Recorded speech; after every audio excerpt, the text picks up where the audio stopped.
Happy New Year's from our sponsor this week, Manscaped. Guys, you already know Manscaped is the best in men's below-the-waist grooming, offering precision-engineered tools for your family jewels, and they're here to help you have clean balls in the new year. I know, that's what the copy said, so don't blame me. Ring in the new year with the right tools for the job. Guys, it might be a new year, but the same rules still apply, okay? Hairy balls, they're out.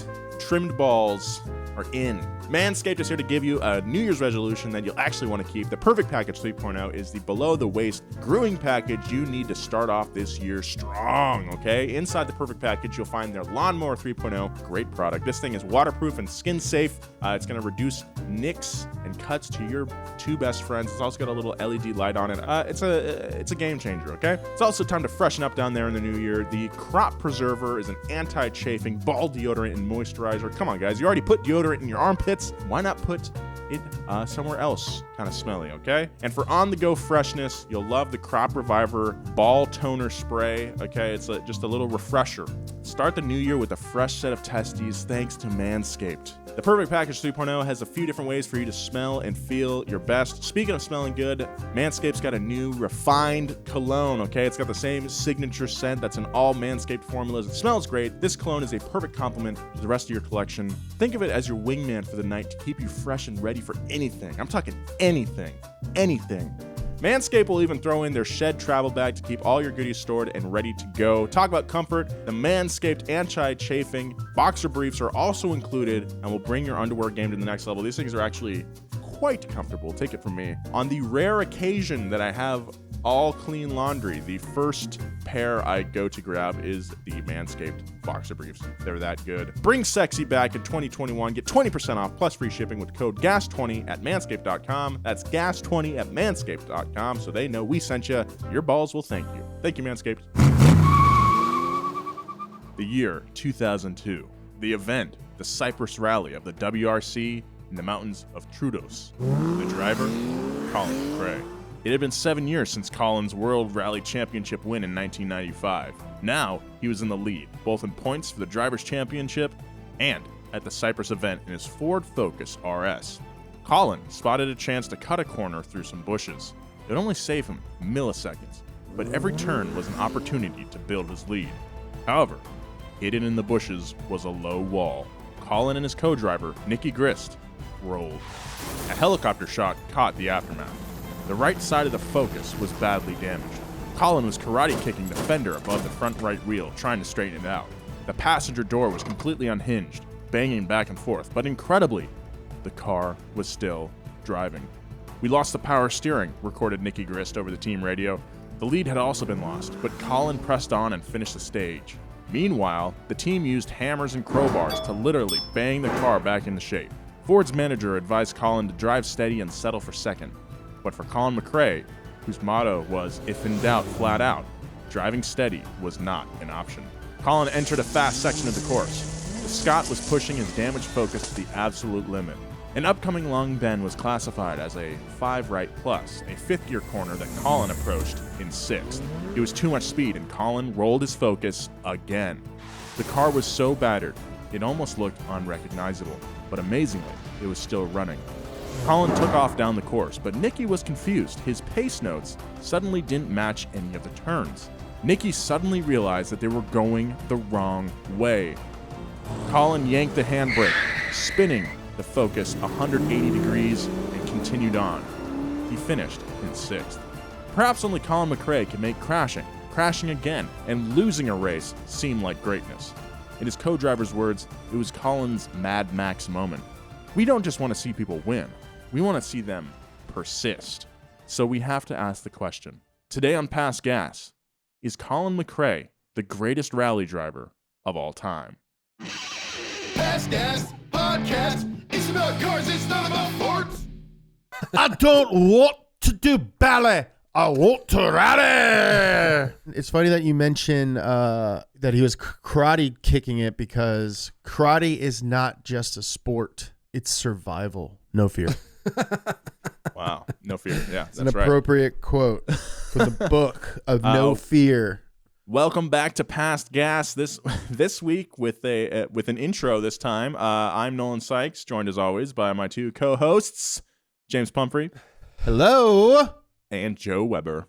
Truly fired up for this one, Nolan. Wow. Yeah, today is our second part and our conclusion on our series of Colin McRae. Perhaps one of the greatest of all time. We will see. I've learned a lot about Rally last week, gained a lot of appreciation for the Scotsman. Admittedly, I didn't really know a whole lot, just that he was a legend. Now I know why.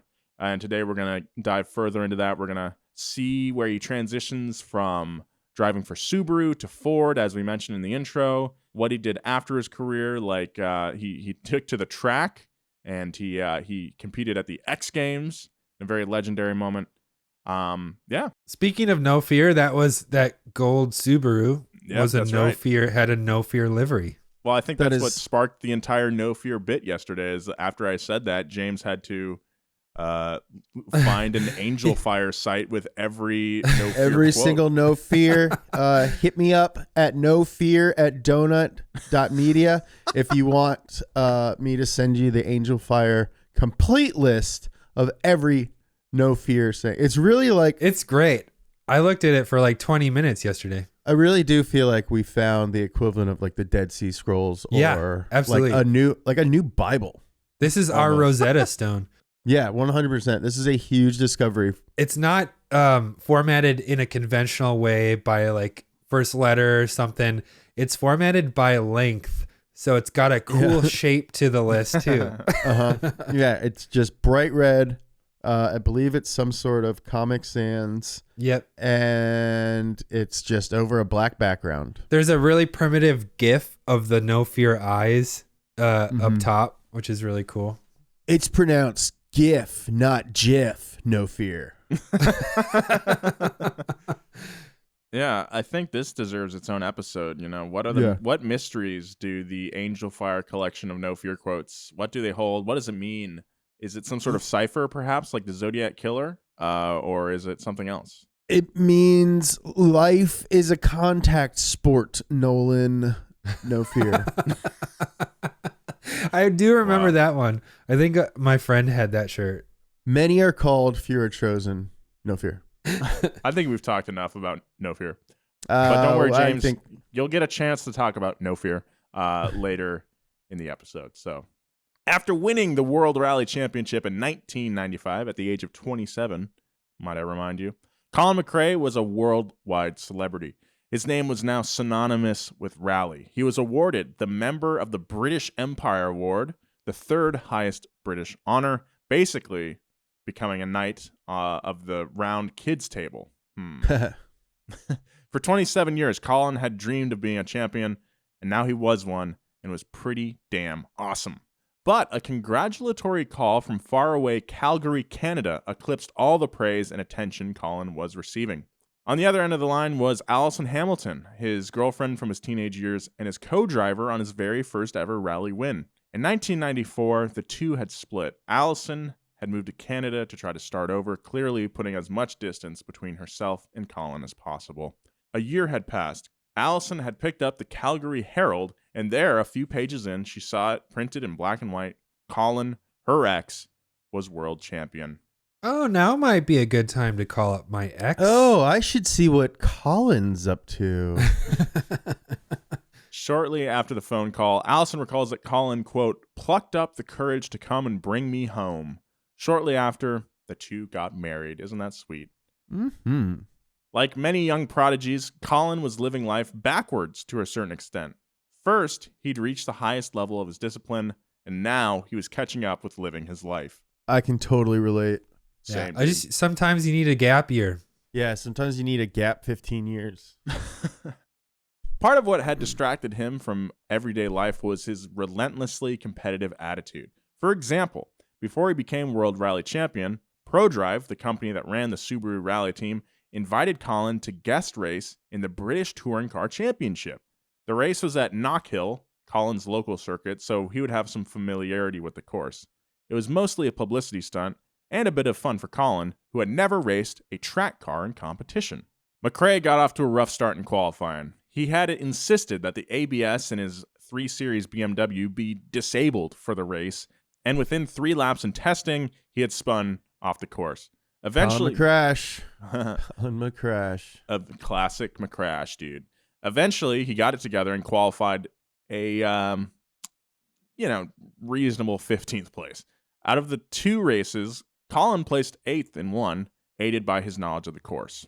But Colin was determined to improve his standing in the second race, which started in wet conditions, possibly an advantage for a driver used to driving on much more unpredictable surfaces than wet pavement. Yeah, I think this is where his rally experience is going to come into play. The great equalizer. Again, he settled into 8th place, but Colin could sense that he was faster than Matt Neal, the 7th place car, in the corners. On the sharpest turn of the course, Neal had braked hard, and Colin tapped into the rear of Neal's car, sending Neal spinning off the course as Colin continued to speed down the track.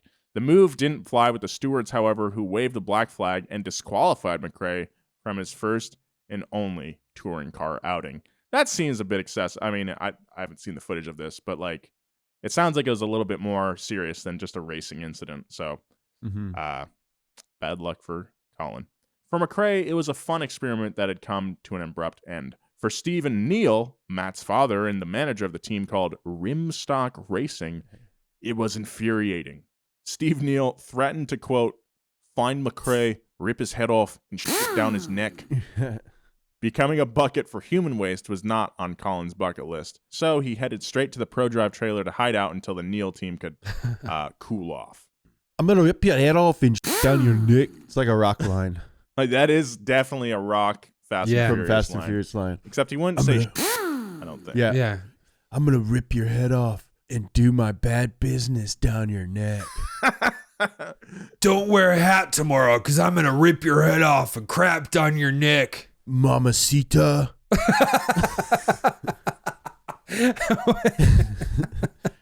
After winning the 1995 World Rally Championship, 1996 saw Collins return to Subaru ProDrive in the Impreza 555 to attempt a back-to-back championship. His former teammate, now rival Carlos Sainz, had defected to Ford and was driving in the Escort RS Cosworth. Very cool car.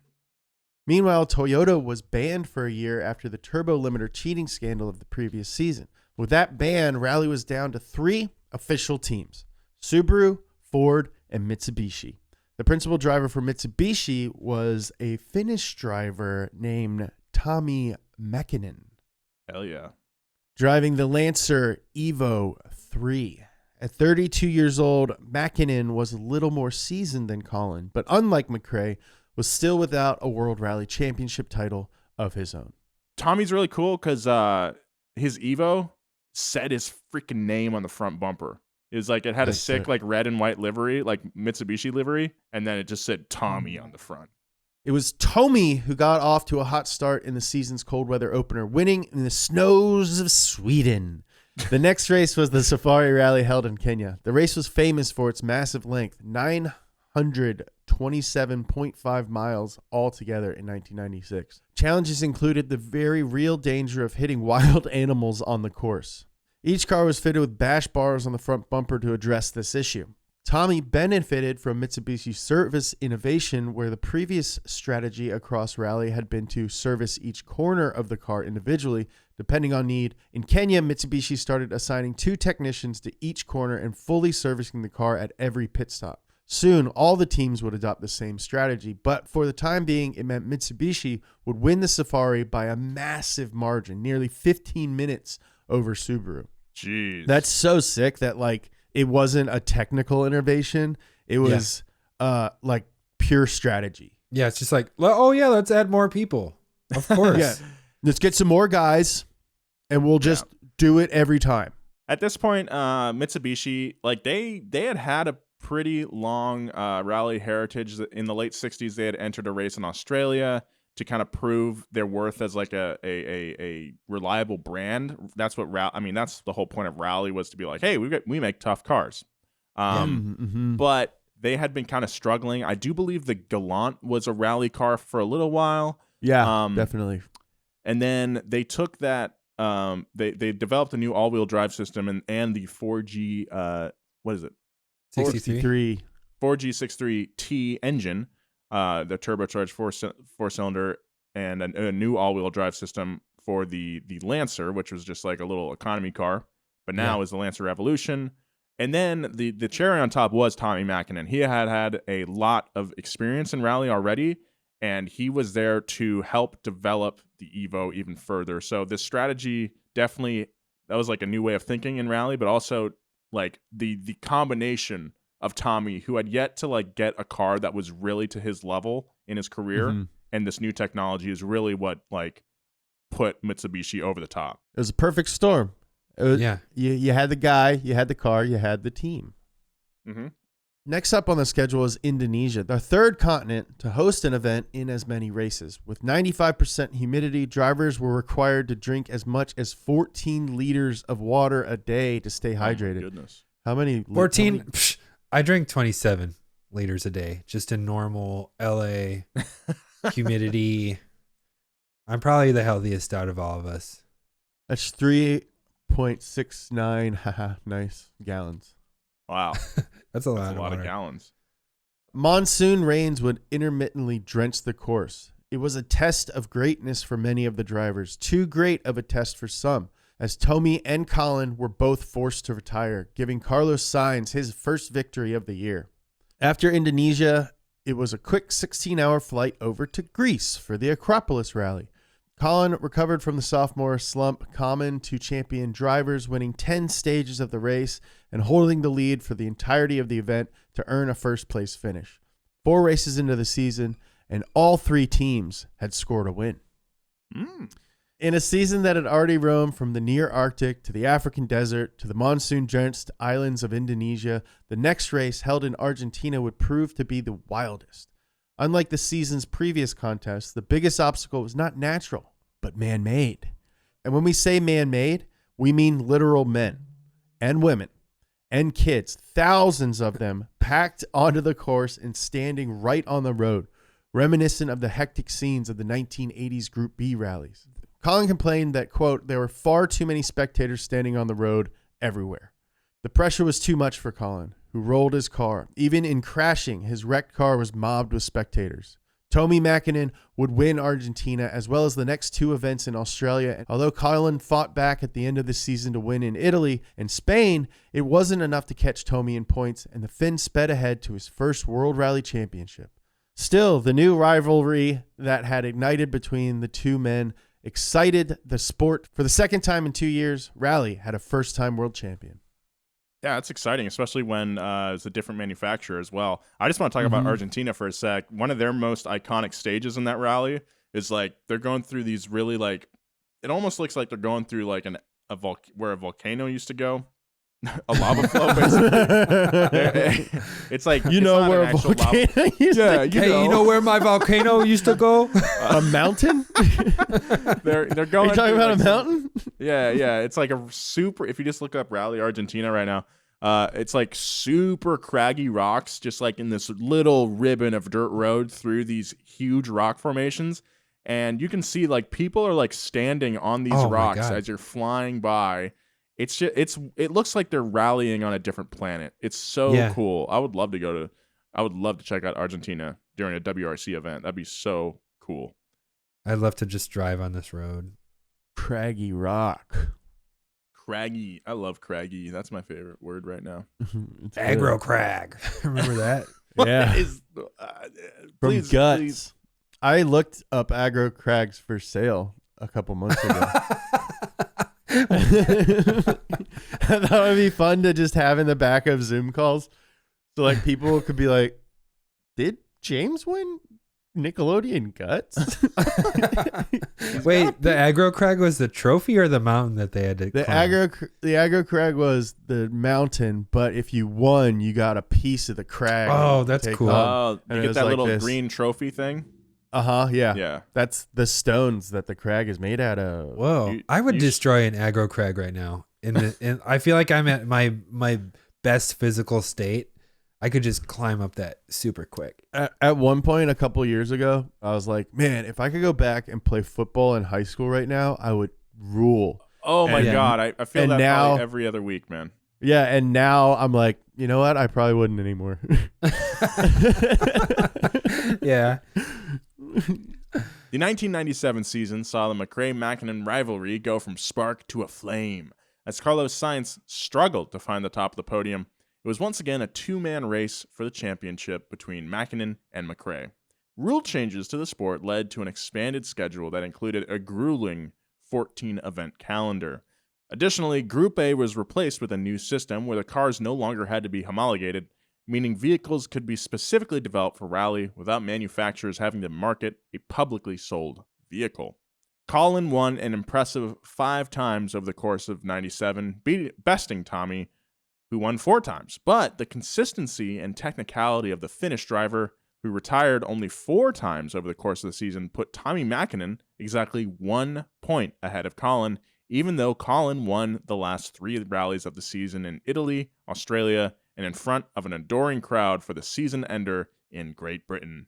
Nobody would call Tommi Mäkinen a turtle, but if this was a tortoise and hare story, that not quite as fast but steadier driver had just barely managed to edge out the Scottish hare. It's so funny that there's a sport where you can not finish 4 times and still win the whole thing. Yeah, I mean, that just shows how brutal rally is, you know? Yeah. Like, if someone finished every rally, that would be a huge triumph. Perhaps part of the issues for Colin was that even with as competitive as he was also a crowd pleaser. Driving for the fans was, in his words, something I always try to do. If there's a load of fans in one corner, you'll always be a wee bit more exuberant just to give them something to look at. That's what it's all about. So a little bit of overdriving might have led to some mistakes, and sometimes oversteering is a little slower, you know? That's just like an awesome way for a guy like that to look at the sport. Like, you know, you have like all these engineers and stuff like trying to figure out how to, you know, we'll put 2 guys on each corner of the car and we'll totally service the car at every pit stop. And, you know, let's like spend millions of dollars on this and millions of dollars on that. And then he basically looks at it as like a fair event, like a sideshow. Yeah. Where he's like, yeah, they want to see, you know, like the dirt fly up, the car slide around. You know, if I flip over, that's a, you know, that's a lot of attention. Yeah. Showbiz, baby. It's showbiz. The people came for a show. Let's give them one. I think FD is a great example of a motorsport that's still very much like that. Like, they know that it's a show, you know? Yeah. Yeah. Like Colin But they're McRae still looked at very WRC. Yeah, he looked at WRC like monster trucks. Mhm. Yeah. Although McRae and Mäkinen were rivals on the course, they seemed to enjoy each other's company off it. For example, the night before the Rally Finland event, Tommy invited Colin to his property to, in Colin's recollection, do some enduro racing.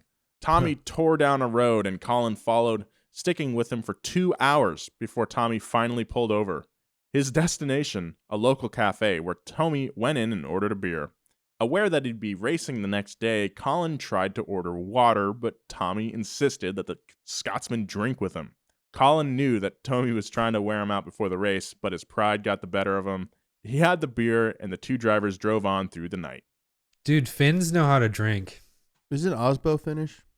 I've never met him, but yeah, he is. I like Osbo because he drives like a rally driver, funnily enough. Frederick Osbo, he's a Formula Drift driver.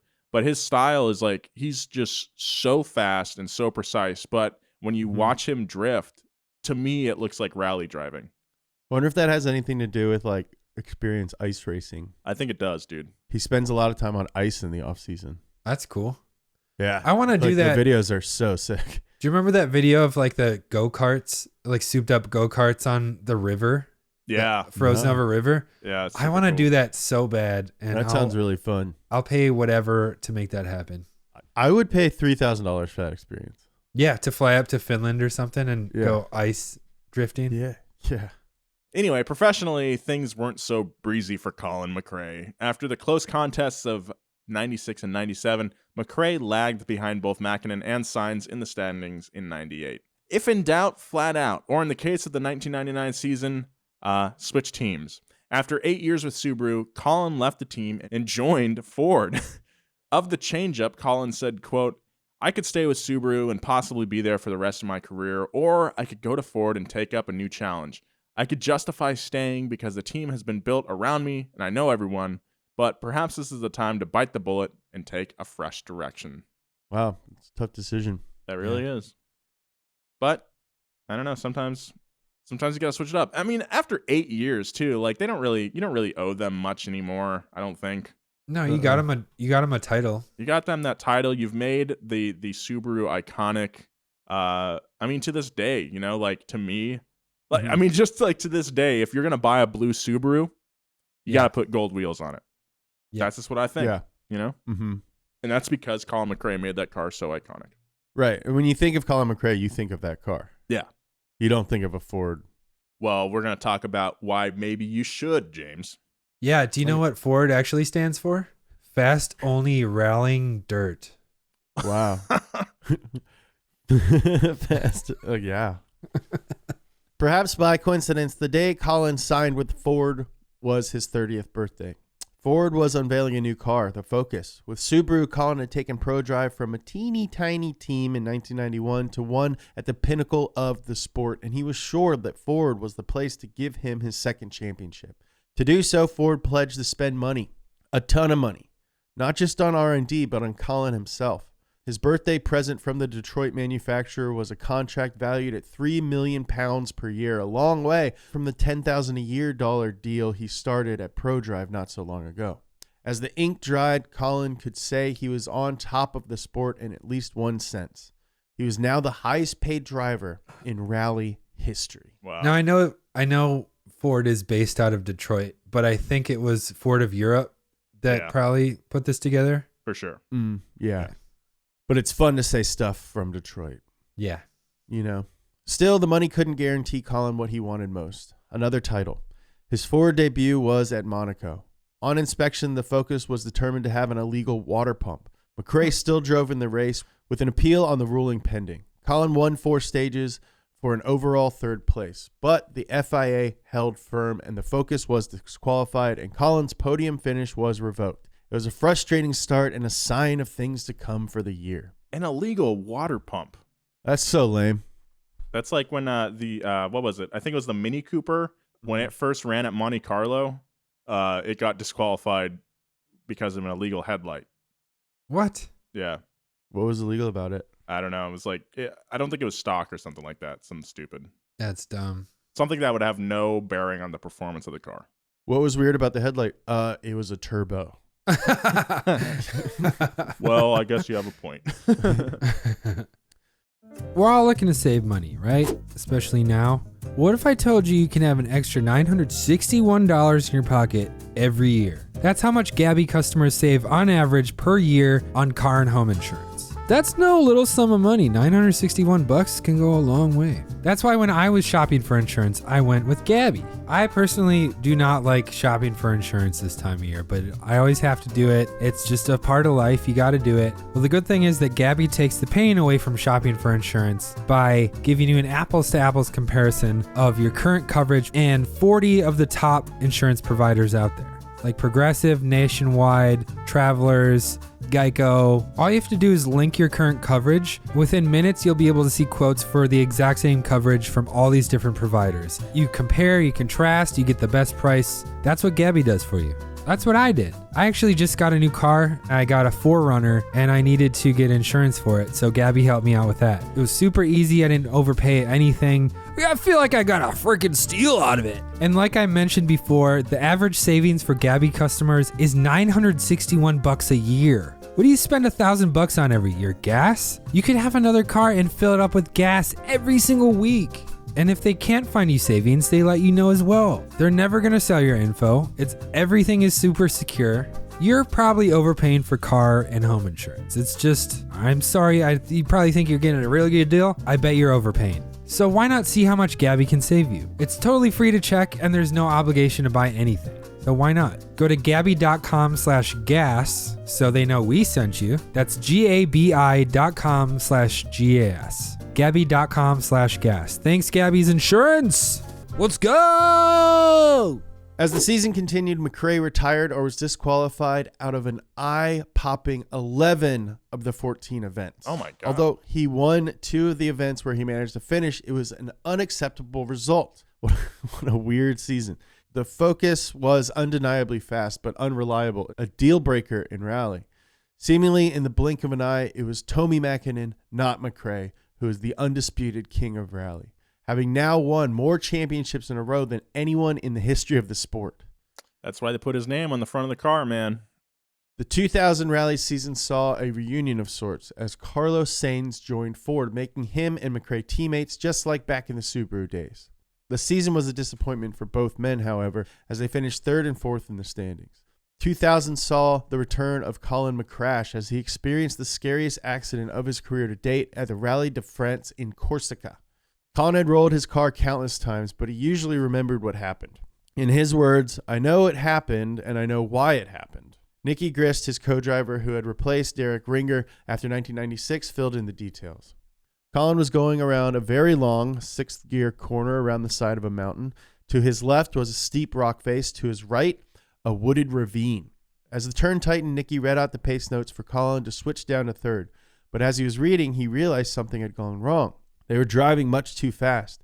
Colin tried to correct by turning in early and braking, but it was too tight, and the front left corner of the car clipped the rock face. The Focus was knocked hard to the right, tumbling off the road through a gap in the cliff wall, straight down to the bottom of the ravine, where it landed with a crunch on its roof. Nicky managed to crawl out of the wreck, but Colin was stuck, badly injured. For nearly 45 minutes, as crews worked to get him out, the fuel tank was ruptured and leaking into a puddle around the car, and the team was terrified the wreckage could ignite at any moment. When Colin was finally rescued, his cheekbone and eye socket were shattered, and he was sent to recover in a hospital. He personally considered the accident the worst mistake of his career. His doctor predicted Colin's season was over, but 3 weeks later, he was back racing in San Remo. Although McRae would place a middling 6th place in his comeback race, the fact that he'd even made it back to the sport must have meant more than any trophy. Yeah, this is a pretty gnarly crash. There's video of it on YouTube.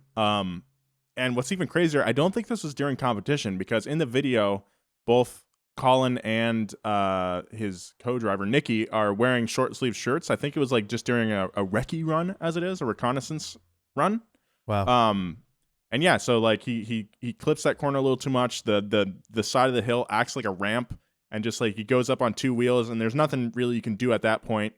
Just by pure happenstance, where the car's trajectory is just through the only gap in that stupid retaining wall, and then they just fly off. It's pretty gnarly. Look it up if you're a sicko. Truly a recce run. It was It was midway through the 2001 season that Colin McRae finally started to settle into his spot at Ford. The Blue Oval boys had steadily improved the Focus's reliability, and gone were the days of Colin retiring from more races than he finished. After failing to reach the podium in his first 4 starts of the year, he suddenly caught fire and won 3 races in a row, putting him at the top of the point standings. Also in the mix were Tommy Mäkinen and the young Richard Burns, who was only becoming more of a force at Subaru. Just like in 1995, the season came down to the final race of the year, the RAC Rally, recently renamed the Rally of Great Britain. 6 years had passed since Colin had found victory in the woods of Wales, with bagpipers playing him in as he cruised to a relatively straightforward win. However, Colin had reason to worry. It was Richard Burns, not McRae, who had won the British event the past 3 years in a row. Colin was leading the standings by only a point, and 4 different drivers all had the opportunity to win the championship depending on the result of the British Rally. Wow. What a f***ing exciting thing. Yeah, that's so cool. I just got like heart palpitations. Yeah. As the event began, everything was going well. Colin was in the zone just like in 1995, winning several early stages. Richard Burns neatly summarized what happened next. There are times when you can totally predict when Colin's going to make a mistake. When you're driving absolutely at your limit and you're just getting away with things, and someone is taking a few seconds off you, it means they're at the limit as well, or over the limit. Basically, if Burns was driving as fast as humanly possible and Colin was still faster, he was driving too fast not to crash. That's so cool to be like that confident in your driving ability, where you're like, I'm driving as fast as someone can drive. Yeah. Like, there's no one who can drive as fast as me right now without being like crazy. Yeah. So if someone is driving faster than me right now, they're going to probably wreck. They're going to screw up. Yeah. That's kind of a weird confidence. But like, it doesn't seem cocky. It No. seems just like, Yeah. It's like, okay, man, if you want to be reckless, good on you. But Yeah, I know how fast a car can go in these woods, and I'm going it. So the moment came on a pretty innocuous turn in the middle of the field. Taking it a little too fast, the car drifted a few inches too far off the road. It hit a bump and went spinning into the meadow. In Nicky Grist, Colin's co-driver's words, all he could remember was seeing road, trees, sky, road, trees, sky. As Colin was tumbling, he recalled that time slowed down as he realized that it wasn't just his day that was over, it was his entire season. To add insult to injury, Richard Burns, who ended up champion that year, had only placed third. If Colin could have held on to even a fourth place finish, he would have won his second world title. oh my God, That that's sucks. disappointing. Oh, God, you're just like, ugh! Yeah, that's pretty. That's I mean, Colin was known for driving at the limit. Mm-hmm. That was his whole appeal. But that's where it really starts to bite you in the ass, is those kind of mistakes. You can see why, like, the team, like, in all of these stories, like, the team versus the driver is nothing new. Uh-huh. You know what I mean? But I've never really sympathized with the team. I've always been like, no, man, the driver's the guy. But with this, I can see the frustration. Oh my God, I'd be so pissed. If you're like at Ford and like, if you win another championship, you get a huge bonus and like your career, rises too. And this guy just has to finish fourth Yeah. and he like won't. Yeah, And you're just like, "F***ing dude. Yeah. That's dude, where I already spent that money. You're just like, God, dude. Stop. Yeah, I think justifiable anger from that is totally understandable. But that's also like what sets these type of people apart. And that's Yeah. like why they're able to be bigger than just a race car driver. That Yeah, they're just totally. like iconic. Yeah, he's a legend, but Yeah. he's just like, It shows the reality of the frustration of having to work with a legend. Yeah. yeah. I mean, I feel that working with you, Nolan. Yeah. Just like finish fourth sometimes. No, I have to make a video about cup holders. I'm going to make the best video about cup holders. Nolan, it can't be done. Watch me, mother. Crash and burn. To understand where cup holders come Yeah. from, we have to go back to caveman drinking out of stone cups. Before Yeah. cups, people drank out of their hands or just plunked their head down into the river. After the crash, Colin raced for one more year at Ford, but the momentum he'd been slowly building was lost. He placed a disappointing fourth place for the year. For the following season, he reportedly negotiated for a £5 million contract, but Ford balked. It was too much money. The transatlantic relationship ended on amicable terms. It wasn't as though Colin had money problems, though. For one, he now had a hit series of video games with his name on it, starting with Colin McRae Rally in 1998, with Colin's signature Impreza 555 on the cover. I was looking at the second one, Colin McRae Rally 2, Uh-huh. which came out in 2000, and it still holds up. Like the graphics are a little wonky, but like the physics look really good. Like I'd have fun playing it. And then the menus are like slick. There's tuning options that are similar to like Gran Turismo. I remember being in a Kmart when the Xbox first came out, and they had a demo, like a demo disc, of course, and Colin McRae Rally 2 was one of the demos on there, and I played it for a little bit and was like, yep, I'll remember this and talk about it on a podcast 20 years from And then now. your mom was like, what's a podcast? Now it's like, Mom, whatever. Invest in it now. Parents just don't understand. That game was made by Codemasters, who make Dirt 5, which is the rally game that Nolan and I are in. Yeah, that's right. If you haven't bought it yet, get on that, son. Go buy it. I'm definitely waiting for that PS5 to be more available so I can fully play through it. Codemasters built it or made the game. It had been inspired by a successful arcade game of the 90s called Sega Rally. However, in contrast, the Colin McRae series offered more realistic gameplay In Colin's words, quote, I played different computer games, and to be honest, they were all fairly corny. All I said at the beginning was if we do it, we've got to do it properly and make it as realistic as we can. You really ditched that Scottish I accent just ditched halfway it, through. you know. I can try again. I played differently. I played different computer games. To be honest, they were fairly corny. All I can say at the beginning was if we do it, we've got to do it properly and make it as realistic as we can. That was pretty Liverpool-y. Yeah, you sounded like you were in the Beatles. We're going to make a game called Rock Band Beatles. And I said, why don't we make a game called Beatles? Why don't we make a game called The Beatles where you just be the Beatles? We'll even have a little rubber drum set for my boy Ringo. Oh, we got a little bass for Paul. George May will be on the guitar. But the guitar's going to have 6 buttons and they're all different colors. I loved Rock Band drums. Okay, way off topic.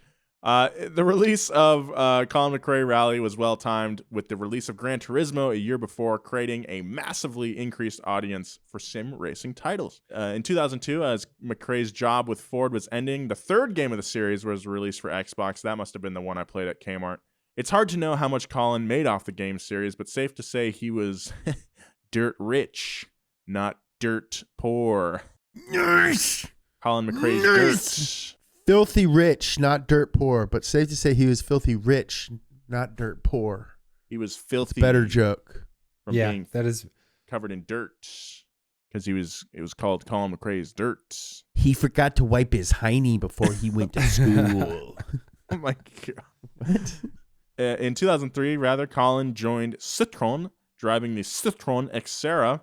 He was clearly trying to get his mojo back as he made the move to rehire his original co-driver from the Subaru days, Derek Ringer. McRae drove consistently, but it was a tough season, unfortunately. The car was excellent, the best Colin had driven by his own estimation, but he found it hard to mesh with the French team. I can see that. A Scot and a Frenchman, I don't know. It's a cool car. I think Sebastian Loeb drove for Citroën, right? I don't know. I believe he did. Anyway, in Colin's words, quote, it was a totally different mentality at the French team. And remember, this guy is known for his understatements. The language barrier also made it difficult for a sport which required clear and precise communication over events that spanned for days. After a year, Colin said adieu and took a sabbatical in 2004.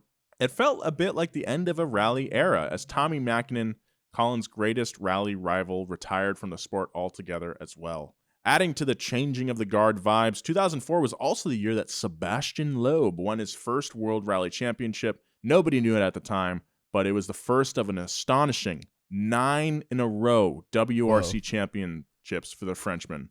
Nobody, not even Mäkinen, had ever been so dominating in the sport. That's so sick. Sebastian is a bad... I know Sebastian Loeb because they had his, I believe, Citroën in Gran Turismo. Yeah, this guy's such a bad...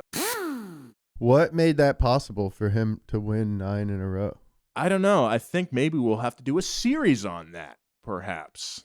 Let's do it. Colin took advantage of the break to pursue other forms of driving. He entered the Dakar Rally, which, despite its name, was more of an endurance race than a true rally event. He and his co-driver at one point broke down and were briefly stranded in the desert, not an uncommon event at the Dakar, but Colin had a blast. He got 2 stage wins, and although he didn't place, he was hooked. The second year, he was in the lead when he crashed on the sand at high speed, sending parts of his car in all directions on the sand dunes, all in a day's work for Colin McRae. After a disappointing return to the World Rally stage in 2005 for Czech automaker Skoda, Colin experimented with a totally different take on rally at the 2006 X Games, the Olympics of extreme sports. No fear. No Fear Baby had found a novel way to make rally a bit more friendly for the masses, with shorter stages that kept the results closer. McRae, who was driving a gold Subaru with a big old No Fear livery... No fear! for the event, would be facing off against 14 other drivers. But as the event was underway, it was clear his main rival for the gold medal would be the American motocross phenom, Future Gymkhana driver. That's right, Travis Pastrana. What's Travis Pastrana's nickname? Travie P. Oh yeah. Isn't it? I knew this. He doesn't. He needs to have one. The Bay Boy, because he It's jumped like his something boy. motorcycle under the Bay. Bay Boy Travie P. Bay Boy Travie P. I don't think that's it, Joe. I don't think that's it. Anyway, we love Travis Pastrana on the show. Oh, the Gimp. Yeah. Second time the Gimp has been brought up in this. It is. It's because he's had multiple concussions, a dislocated spine, a broken pelvis, a hip, foot, No ankle, way. thumb, elbows, fingers, and wrists. Oh man. So his nickname is the Gimp, but his other nickname is Wonder Boy. Oh, Wonder Boy. Wonder Boy, not Golden Boy. Wonder Boy. Oh, is that song about Travie P, the Bay Boy? is Wonder Boy by Tenacious D about Travie P, the Bay Boy? Yeah. Secret of his powers. His powers What are double is the backflips. secrets of your powers? Yeah, I love- Jack Black, famously a huge motocross fan. Back to the X Games. True to form, Colin kept it close and exciting until the final stage of the event, which, if you haven't seen, please watch it. Raced in front of an enormous crowd at the Los Angeles Home Depot Center. Pastrana was in first place, and as Colin took to the course, which ran around the outside of the stadium before going back inside, his splits were faster than Pastrana's. He was on course to win the event. Once he got into the stadium, however, he failed to properly line up a dirt jump, or rather a landing, sending him into a roll over his nose. As the crowd roared and Pastrana's jaw dropped to the floor on the sidelines, Colin kept driving as the car flipped back onto its wheels, and he gunned it to the finish.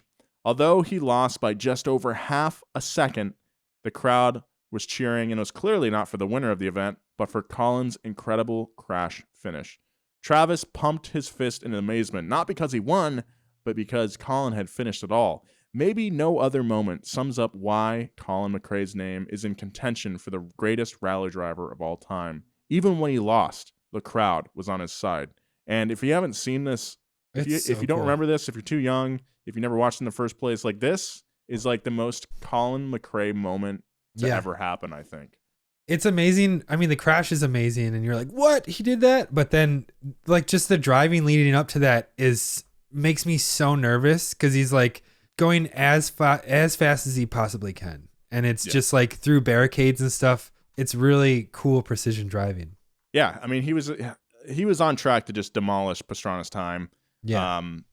But, flip the car. So, whoops. So, like, after this jump that he was going over, there was kind of like a hairpin turn. So what he did was kind of pitch the car as he was going off of the jump. So it was already turned his rotating wheels. in the air. Yeah. Rotating in the air. And then he turned the wheel, too. So, like, as the front wheels were hitting the ground, he could just whip around that hairpin. But the front tire dug into the ground, actually debeated itself from the rim. So tire's coming off the wheel, and then the wheel makes contact with the ground and then just digs into the dirt and flips him. But it had enough momentum so it could keep rolling and then just got back on his four wheels. It's an amazing crash. You don't even really know what's going on, and then he's on his wheels again and driving. You're like, whoa, what? God, I wish I could have seen that in person. Yeah. Yeah, can you imagine? That would have been so exciting. Can you imagine how sick the Home Depot Center would have been back in 2007? Can you Where even is that? imagine the energy at the Home Depot Center on that day? You got your big old beer in your one hand. Yeah. You got your Depot dog in the other. It's Oh, man. now it's the Dignity Health Sports Park. That doesn't roll off the rings. That's got such a better ring to it. tongue. Yeah, now you got your Dignity dog. It's probably made out of soy or something. Your Dignity dog. It's a salad. Thanks again to our sponsor this week, Manscaped. You've already heard me talk about it. Manscaped is the best in men's below-the-waist grooming, offering precision-engineered tools for your family jewels. And they're here to help you have clean balls in the new year, okay? Manscaped is going to help you keep your New Year's resolutions. They've got the Perfect Package 3.0. It's the ultimate all-in-one below-the-waist grooming package that you'll need to start off this year strong. You got the Lawnmower 3.0. You've already heard me talk about this thing. It's the ultimate trimmer in the world. I love this thing. It's also time to freshen up down there in the new year. The Crop Preserver is an anti-chafing ball deodorant and moisturizer. Come on, guys. You already put deodorant in your armpits. Plus, the Crop Reviver Ball Toner Spray, and Manscaped will even throw in their Shed travel bag to keep all your goodies stored and ready to go. I use it all the time. They also include the Manscaped Anti-Chafing Boxer Briefs, which are super comfy, will keep you nice and contained, and they're just super comfortable. You don't even know you're wearing them. Also, Manscaped's got their new Refined Cologne. It's the same signature scent in all Manscaped formulas. It smells great. It's a perfect complement to your cologne collection if you have one. If you don't have a collection, maybe it's time to start. Guys, it's time to bring sexy back in 2021. Get 20% off and free shipping with code GAS20 at manscaped.com. That's GAS20 at manscaped.com for 20% off and free shipping. Manscaped, your balls will thank you. As time went on, Colin appeared to settle into his role as an elder statesman of rally. He felt free to criticize the sport of racing, always from populist frame of mind. Despite his millions of pounds, he was still the son of a plumber and a huge fan of the sport. In his view, the sport of rally had drifted away from its roots as an accessible sport founded on simplistic car designs. For instance, here's Colin's take on rally engines. Throw away the intercoolers, the turbochargers, all the extra pipe work. You can throw away half the data you need for your present engines. You can also chuck away traction control, launch control, center diffs, and semi-automatic gearboxes. When the car is on the stage, the fans watching can't tell if it has an auto launch or a semi-auto gear change or whatever. He's a purist, man. I love how many ways he finds to say throw away. Like, Yeah. chuck away your intercoolers, throw away your superchargers, toss away your... Dispose of the dirt tires. yeah. Put the center diffs in the bin. Semi-automatic gearboxes, flush them down the commode. When Colin McRae arrived at the annual Goodwood Festival in June of 2007, he was greeted by the crowd as a rally legend. Colin remained the youngest person ever to win the title of World Rally Championship. His name was on the cover of one of the most popular racing video game franchises of all time, Colin McRae Dirt. He'd recently taken some time off from competing in World Rally to drive in events like the Dakar Rally and 24 Hours of Le Mans, but he was in serious talks to rejoin Subaru for the 2008 rally season. The primary reason for his visit to Goodwood was to debut a new car called the McRae R4. Street legal prototype with a 2.5 liter 350 horsepower engine and a body that some compared to the subcompact Ford Ka. Whoa, this car is crazy. It does look like a car. Yeah. With Z headlights almost. Yeah, it's pretty sweet. I wonder what it would have retailed for. More than you can afford, pal. McRae. It was Colin's vision of a rally car with a price tag that would make it attainable to the masses, a people's rally car. To a cheering crowd, Colin ran some laps in the R4 before switching over to his legendary Subaru Impreza and recording the fastest run of the event. He was still the driver that fans across the world loved for his quiet Scottish charm off the track and his devilish aggression behind the wheel. The only question for Colin was what he wanted to do next. Just a couple of months later, at the age of 39, Colin's life story would take an unexpected and tragic turn. While piloting a helicopter near his hometown of Lanark, Scotland, Colin seemed to lose control. Along with Colin, his 5-year-old son Johnny was also killed, along with Graham Duncan and a young boy, Ben Porcelli, who was a friend of Johnny's. Just like that, Colin's dream of rejoining the World Rally Championship was over. His work on his R4 rally car ended. Never again would he drive in the Dakar Rally or the X Games. He left behind a wife, a daughter, his father Jimmy, his mother Margaret, and legions of grieving fans. The tragedy was undeniable. Still, Colin McRae could say that he lived life with no regrets. His 39 years on Earth had been full ones spent with people he loved, doing what he loved, namely racing cars on dirt very, very fast. His flat-out approach applied not just to the track, but to life. Wow. I'm like, my heart feels heavy right now. Yeah. Yeah, it's sad. Which brings us back to our initial question. Is Colin McRae the greatest rally driver of all time? By almost any scientific measure of greatness, the answer is no. After Colin's underdog win in 1995 at the age of 27, Tommy Mäkinen would win 4 in a row for Mitsubishi. Sebastian Loeb would win an incredible 9 world championships for Citroën from 2004 to 2012. If the question was mere dominance, Colin wouldn't stand a chance. But the word greatness leaves room for intangibles. In a sport as technical as rally racing, it's those who race with flair who inspire the fans. Remember that Colin's motto was, when in doubt, flat out. It's why more people love Ayrton Senna than Alain Prost. Consistency is great. Winning again and again is impressive. But to watch Colin McRae race, something about his driving just feels fast. At Colin's funeral, a crowd of 20,000 people took to the streets of Lanark to say goodbye. Just like when he had won his world championship to an adoring crowd in 1995, the sound of bagpipes filled the air. Martin Hewins, Colin's personal bagpiper who had traveled the world with Colin to play at various events, played a song called Flower of Scotland.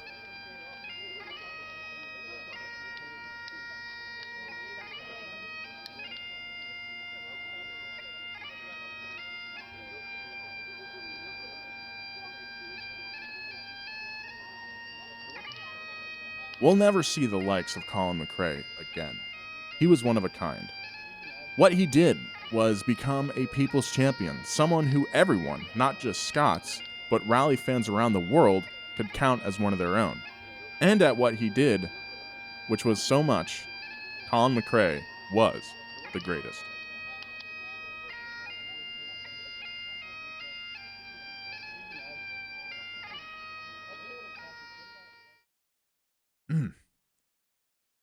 Man.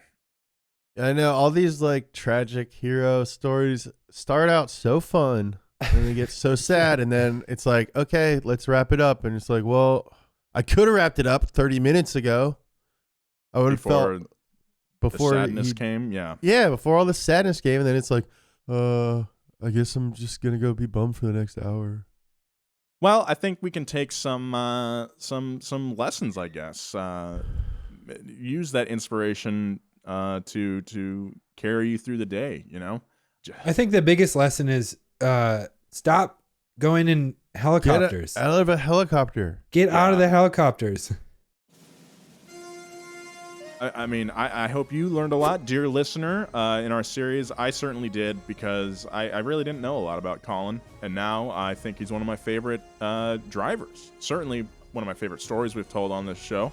Subscribe to Donut Media if you haven't already. Tell a friend about the show, please. If you like this series, if you know a rally fan that doesn't listen to our show already, send them this series. I'd like to thank everybody for listening so far this year. Because this is definitely one of my favorite shows to do here at Donut. Keep sending us suggestions for episodes you want to hear about, because we do listen. Again, thank you to my co-hosts, James Pumphrey. You can follow him at James Pumphrey. And you can follow Joe at Joe G. Weber. Big thank you to our producer, Bridget, and our writer, as always, Thomas. Be kind. I love you. Keep it juiced. See you next time.